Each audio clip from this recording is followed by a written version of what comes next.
പങ്കജാക്ഷമനോൻ ഇവിടെ. അങ്കിൾ, ഞാനാണ് മീര. പ്രിയ ഉണ്ട് അവിടെ?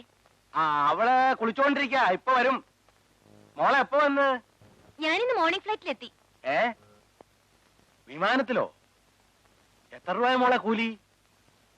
900 രൂപയോ? വല്ല ബസ്സിലോ മറ്റോ വന്നിരുന്നെങ്കിൽ 10-25 രൂപയ്ക്ക് പൂനായി നാട്ടിലെത്തത്തില്ലായിരുന്നോ? ബാക്കി കാശ് വല്ല കൊള്ളാവുന്ന ബ്ലേഡ് കമ്പനിയിൽ ഇട്ടിരുന്നെങ്കിൽ 30-32% പലിശ കിട്ടത്തില്ലായിരുന്നോ? അങ്കിളിന് എപ്പോഴും ബാങ്കിൽ പണം ഇട്ട് പലിശ വാങ്ങണമെന്നുള്ള വിചാരമേ ഉള്ളൂ. അത് കൊള്ളാം. വിവരമുള്ളവർക്കും ബുദ്ധിമാന്മാർക്കും മാത്രമേ പലിശക്കാശ് കൊണ്ട് ജീവിക്കാൻ പറ്റത്തുള്ളൂ മോളെ. നീ കൊച്ചല്ലേ, ഇതും ഇതുപോലെ പലതും നിനക്ക് ഇപ്പൊ മനസ്സിലാകില്ല. ആ, അത് വരുന്നുണ്ട്, അവിടെ കൊടുക്കാം. ആരാച്ചാ? മീര. മീരയോ? ഹലോ മീര. ഞാൻ മോർണിംഗ് ഫ്ലൈറ്റിലെത്തി. നീ ഒന്ന് വേഗം ഇങ്ങോട്ട് വന്നേ. ഞാനേ ഹലോ ഹലോ. എന്ത് പറ്റി മോളെ? നാശം, ഡിസ്കണക്ട് ആയി. മോളെ മോളെ, മീരയെ വിളിക്കണോ? അതെ. എന്തിനാ മോളെ? അവൾ ഇങ്ങോട്ട് വിളിക്കും, വെറുതെ 75 പൈസ കളയണോ? ഓ, ഞാൻ തന്നേക്ക് 75 പൈസ. അച്ഛന്റെ ഒരു പിശുക്ക്. നീ തന്നാലും നിന്റെ അമ്മ തന്നാലും എന്റെ പോക്കറ്റിൽ നിന്നാ ചോരുന്നത്. നിങ്ങൾ എന്തിനാ എന്റെ അമ്മയ്ക്ക് പറയുന്നത്? സാവിത്രി അമ്മ കേൾക്കാതെ ഓരോന്ന് പറഞ്ഞ് ഉടക്കാൻ വരരുത്.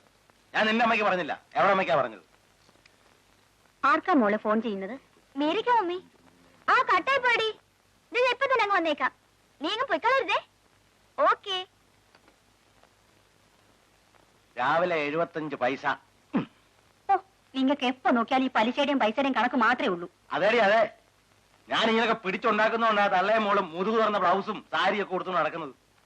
അല്ലോ, നിങ്ങളെ പോലെ ഈ കച്ചത്തോട് തീർന്നുകൊണ്ട് ഞങ്ങൾ കിടക്കാൻ പറ്റുമോ? എനിക്കാണെ ക്ലബിനെ പറ്റും പോകേണ്ടതാ. അവിടെ ഒരു ക്ലബ്ബ്. എടി, ഈ വേഷം കിട്ടുന്ന കാശൊക്കെ വല്ല പ്രൈവറ്റ് ബാങ്കിൽ വിട്ടാ നല്ല 1-ാം തരം പലിശ കിട്ടും. ഇന്ന് ഒരു കൂട്ടർ 32%, വേറൊരു കൂട്ടർ 36% പത്രത്തിൽ എഴുതിയിരിക്കുന്നത്. നിനക്കറിയാവോ? അതെങ്ങനെ അറിയാനാ? അക്ഷരം അറിയാമെങ്കിലേ പത്രം വായിക്കാൻ പറ്റൂ. എന്തിനാ മനുഷ്യ, ആകെ കൂടി ഒരു മോളല്ലേ ഉള്ളൂ. ഇങ്ങനെ തിന്നാതെ കുടിക്കാതെ ഉണ്ടാക്കിയിട്ട് ആർക്ക് കൊടുക്കാനാ? ഉണ്ടാക്കിയ കാശൊക്കെ മകൾക്ക് സ്ത്രീധനമായിട്ട് കൊടുക്കുമെന്നായിരിക്കും വിചാരം. എന്റെ മോള് കൊള്ളാവുന്ന ഒരുത്തിനെ ഒപ്പിച്ചെടുത്താ അവക്കൊള്ളാം. അല്ലാതെ സ്ത്രീധനം കൊടുത്ത് പങ്കജാക്ഷമേനോ കെട്ടിക്കൊന്ന് വിചാരിക്കണ്ട. മോളെങ്ങനെയാ പോകുന്നത്? നമ്മുടെ കാർ എടുത്തോണ്ട്. എന്തിനാ മോളെ ആ മീരെ കൊച്ചോണ്ട് ഇങ്ങോട്ട് വന്ന് കൂട്ടിക്കൊണ്ടുപോകാൻ പറഞ്ഞാ പോരായിരുന്നു? വെറുതെ നമ്മുടെ കാർ ഓടിച്ച് എന്തിനാ പെട്രോൾ കത്തിക്കുന്നത്?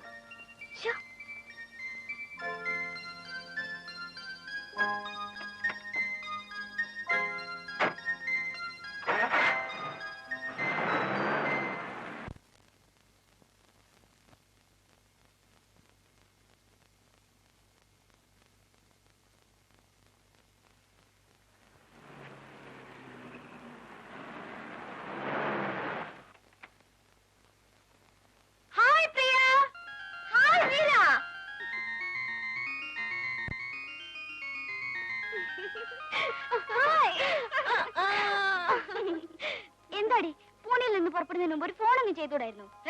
ഞാൻ ചേട്ടനോട് വിളിച്ചു പറഞ്ഞിരുന്നല്ലോ നിന്നോട് പറയാനായിട്ട്. നല്ല പാർട്ടിയോടെ നീ ഫോൺ വിളിച്ച് പറയാൻ പറഞ്ഞത്. വല്ലപ്പോഴും കണ്ടാ കൂടെ ഒന്ന് നോക്കാത്ത ആളാ. എന്താ ചേട്ടൻ നിന്നെ കണ്ട മിണ്ടാറില്ലേ? ഓ, മിണ്ടും. എവിടെയും വെച്ച് കണ്ടാ തന്നെ എപ്പോഴുള്ള റെഡിമെയ്ഡ് ചിരിയങ്ങ് പാസ്സാക്കും, അത്ര തന്നെ. ചുമ്മാ കേറി ഹെഡിനോടി. ഒരു പെണ്ണ് വിചാരിച്ചാ ഇല്ലാത്ത ആണുണ്ടോ? ഇനിയിപ്പൊ ഞാനുണ്ടല്ലോ, എല്ലാം ശരിയാക്കി തരാം. നീ വാ. ഇരി.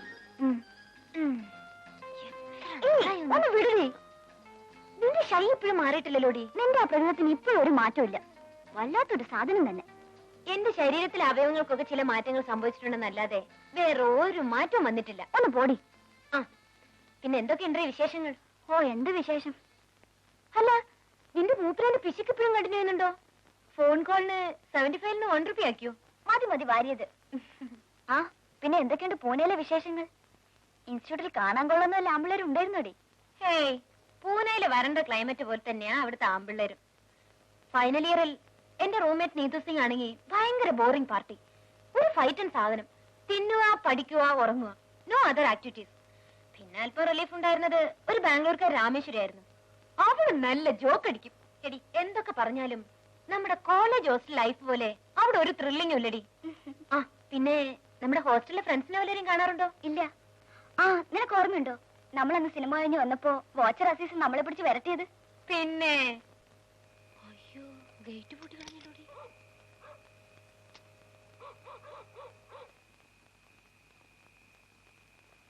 അസിസേ, ഇങ്ങ് വാ.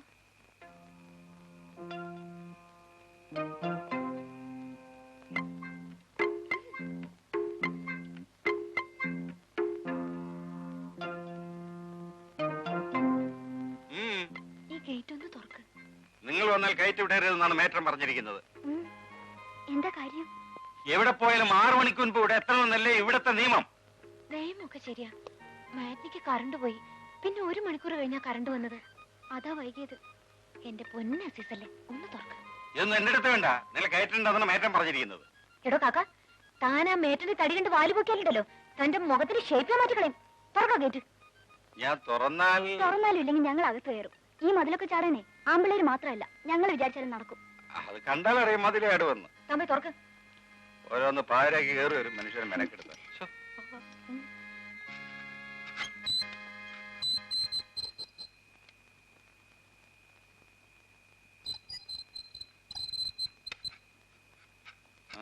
തന്നെ ഞാനിന്ന് സ്റ്റാൻഡ് കേറ്റുന്നുണ്ട്.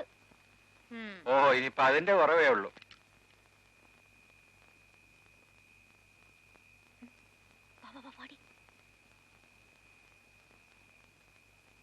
സുമേ, മേറ്റൻ നിങ്ങൾ അന്വേഷിച്ചോ? 2 പ്രാവശ്യം അന്വേഷിച്ചു. നിങ്ങൾ എവിടെ പോയിരുന്നു? ഒന്നും പറയണ്ട, പാടി.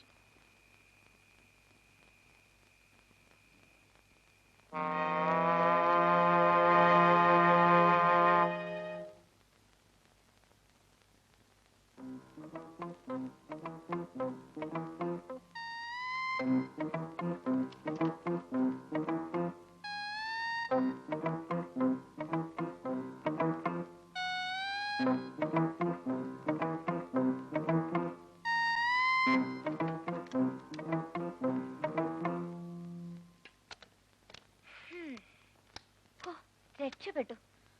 ആ ദാക്ഷായണി ഭദ്രകാളി കണ്ടില്ലെന്നാ തോന്നുന്നേ.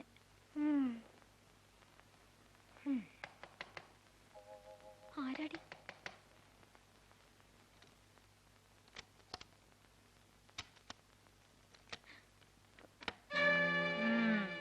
ഇത്രയും നേരം എവിടെ പോയിരിക്കായിരുന്നു?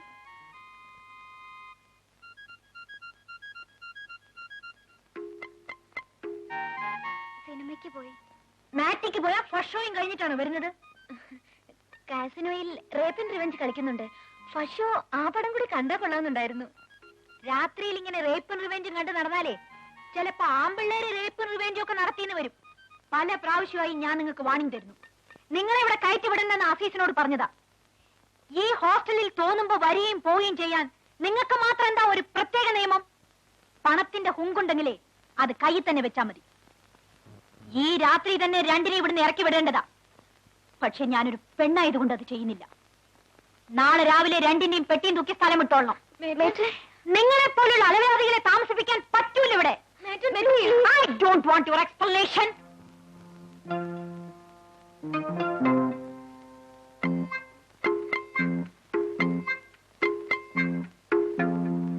ഇനിയിപ്പോ എന്ത് ചെയ്യും? വീട്ടിൽ ചെന്ന് അച്ഛൻ എന്നെ കൊന്നുകളയും. ചേട്ടനറിഞ്ഞാ എനിക്കും കുഴപ്പം തന്നെയാ. ഏതായാലും വന്നത് വന്നു. നീ ധൈര്യമായിട്ടിരിക്കെ. നിനക്കത് പറയാം. നീ കാരണം ഈ കുഴപ്പമൊക്കെ ഉണ്ടായത്. ഞാൻ അപ്പോഴേ പറഞ്ഞത് സിനിമയ്ക്കൊന്നും പോകണ്ടെന്ന്. ഒന്ന് ചുമ്മാ ഇരിക്കടി.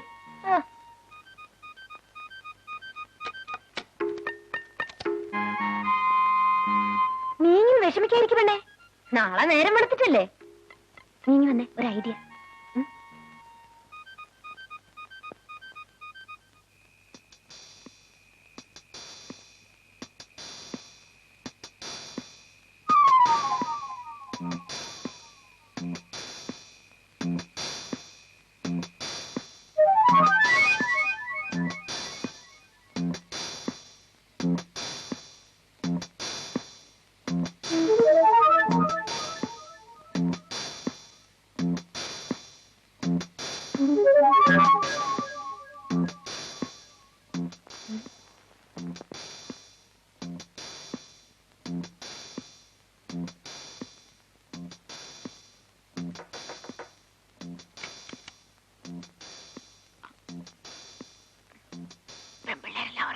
എല്ലാവരും ഉറങ്ങി.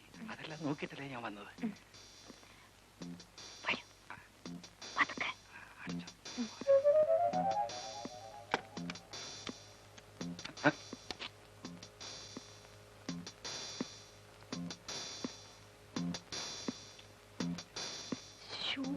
എപ്പോഴും വേണം ഈ ടോർച്ചും മടിയല്ല. അതെല്ലാം അങ്ങോട്ട് എടുത്ത് വെക്കും.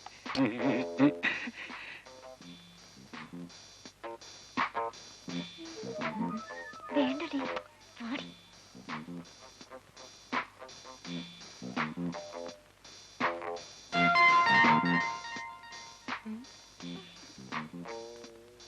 അയ്യോ വേണ്ടടി. അയ്യോ ആരോ വന്നെന്നാ തോന്നുന്നത്. അയ്യോ ആരെങ്കിലും കണ്ട എന്റെ ജോലി പോവല്ലോ. എന്താ ചെയ്യാ? അങ്ങോട്ട് പോവില്ലേ? ഇതിന്റെ അടിയിലോട്ട് കയറാം. ഞാൻ ചെയ്യണം ഇതിന്റെ അടിയിലോ? ഇതിനകത്ത് കയറാൻ പറ്റില്ല. ഒറ്റ വെക്കൽ അടിയിലോട്ട് പോ. എന്താ അത്? പിന്നെ പേറ്റും പറഞ്ഞല്ലേ നാളെ രാവിലെ തന്നെ പെട്ടിയും തൂക്കി ഇവിടുന്ന് സ്ഥലം വിട്ടോണെന്ന്. രാവിലെ 5:30 വണ്ടിയുണ്ട്. അതിന് പോയാ നേരത്തെ വീട്ടിലെത്താം. അതിനിപ്പോ ഈ സമയത്ത് എന്തിനാ വന്ന് പറയുന്നത്? അല്ല, വെളുപ്പിന് തന്നെ വന്ന് മേറ്റിനെ ബുദ്ധിമുട്ടിക്കണ്ടല്ലോ എന്ന് കരുതിയാ ഇപ്പൊ തന്നെ പറയാൻ വന്നത്. അല്ല, ഇത് നമ്മുടെ അസീസിന്റെ വടിയും ടോർച്ചുമല്ലേ? അല്ല, ഇതാരാ അസീസോ? ആഹാ, താനെന്തിനാടാ ഈ കട്ടിന്റെ അടിയിൽ കയറി കിടക്കുന്നേ? ഈ തടിയും വെച്ചോണ്ട് ഇതിന്റെ അടിയിൽ കയറാൻ താൻ കുറച്ച് കഷ്ടപ്പെട്ട് കാണും അല്ലേ? പാവം. വാ വാ വാ, വെളി വാ. താനെങ്ങനെ ഇതിനകത്ത് വന്നു? എടോ, തന്നോട് ആര് പറഞ്ഞോടോ ഈ മുറി കയറിയിരിക്കാൻ? ഞാനേ ഒരു ആപ്പ് തപ്പി വന്നതാ. ആ ഗേറ്റിന്റെ പിടി ആകെ ലൂസായി കിടക്കുക. അതൊന്ന് ടൈറ്റ് ചെയ്യാൻ വേണ്ടിയാ. എടോ, തന്റെ ആപ്പിരിക്കുന്ന ഈ മുറിയിലാണോ വെറുതെ മനുഷ്യന് ചീത്തപ്പേരുണ്ടാക്കാൻ? നേരം വെളുക്കട്ടെ, തന്നെ ഞാൻ ഇവിടുന്ന് ഡിസ്മിസ് ചെയ്യും. ആ അസിസേ, നാളെ രാവിലെ നമുക്ക് ഒരുമിച്ച് പോവാം. 5:30 വണ്ടിയുണ്ട്. തന്റെ കയ്യിലിരിപ്പ് ഇതാണല്ലേ? നാളെ രാവിലെ ശമ്പളം വാങ്ങി ഇവിടുന്ന് സ്ഥലം വിട്ടോളണം. ആഹാ, എന്നോട് വരാൻ പറഞ്ഞിട്ട് ഇപ്പൊ എനിക്കിട്ട് ടിക്കറ്റ് വെക്കുന്നു. അത് മനസ്സിലാക്കട്ടെ. എനിക്കിട്ട് ടിക്കറ്റ് വെച്ചാലേ എല്ലാ ടിക്കറ്റും കൂടി തിരിച്ച് ഞാൻ അങ്ങോട്ട് വയ്ക്കും. നിങ്ങൾ തമ്മിൽ ബഹളം ഉണ്ടാക്കാതെ ഇവിടെ ഉള്ളവരെല്ലാം വിളിച്ചുണർത്തി നമുക്കിതൊരു പരിഹാരം ഉണ്ടാക്കാം. വാ വാ പ്രിയ. അയ്യോ എന്റെ പൊന്നു കുഞ്ഞുങ്ങളെ, ഇതാരോടും പറയരുതേ. നിങ്ങൾ ഫസ്റ്റ് ഷോയ്ക്കോ സെക്കൻഡ് ഷോയ്ക്കോ എപ്പോ വേണമെങ്കിലും എവിടെ വേണമെങ്കിലും പോയിക്കോളൂ. അസീസേ, കുഞ്ഞുങ്ങൾ എപ്പോ വന്നാലും ഗേറ്റ് തുറന്നു കൊടുക്കണം കേട്ടോ. കൊടുക്കാം.